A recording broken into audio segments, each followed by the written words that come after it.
भगवान श्री कृष्ण मानव जाति के इतिहास का ऐसा विराट व्यक्तित्व जिनकी भगवत्ता में संपूर्ण सृष्टि समाई हुई है। श्री कृष्ण ईश्वर है।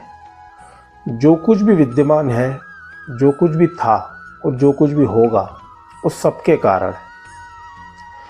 मानव जाति ने अपने पूरे इतिहास में ऐसा विराट व्यक्तित्व कभी नहीं देखा जो भगवान श्री कृष्ण का था।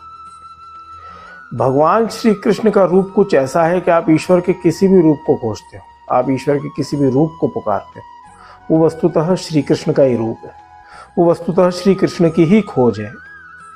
भगवान श्री कृष्ण की भगवत्ता को समझाने के लिए एक महात्मा जी ने एक बड़ी सुंदर कहानी और बड़ा सुंदर प्रसंग सुनाया था। वो कुछ इस प्रकार था। एक बार महात्मा जी किसी गांव में कथा कर रहे थे और वहां पर एक जिज्ञासु ने उनसे प्रश्न कर लिया कि हम भगवान श्री कृष्ण को ही ईश्वर क्यों माने, किसी और को क्यों नहीं माने, क्या प्रमाण है कि वो ही परम ईश्वर है। तो महात्मा जी ने बड़ी सुंदरता से उसका जवाब दिया।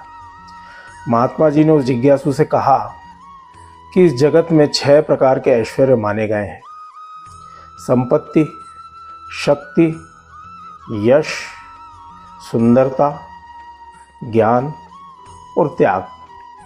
इनमें से कोई 1 या 2 ऐश्वर्य भी किसी के पास होना तो हम अपने जीवन में उसको फॉलो करने लगते हैं। यदि कोई संपत्तिवान है तो हम उसकी बातें मानने लगते हैं। यदि कोई ताकतवर है, किसी बड़े पद पर बैठा है, तो हम उसको फॉलो करने लगते हैं। मतलब कुछ अंशों में हम उसकी भगवत्ता को स्वीकार करने लगते हैं। तो मानव जाति ने तो अपने पूरे इतिहास में ऐसा व्यक्तित्व ही नहीं देखा जिसके पास 6 प्रकार के ऐश्वर्य हों।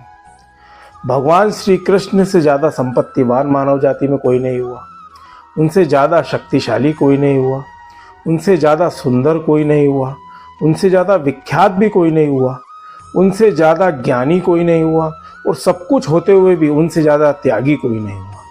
तो जब यह 6 ऐश्वर्य उनके पास प्रचुर मात्रा में थे, उनके बारे में कहा भी गया, उपमा दी गई है षड गुणेश्वर्य संपन्न, अर्थात जिसके पास 6 प्रकार के ऐश्वर्य हो।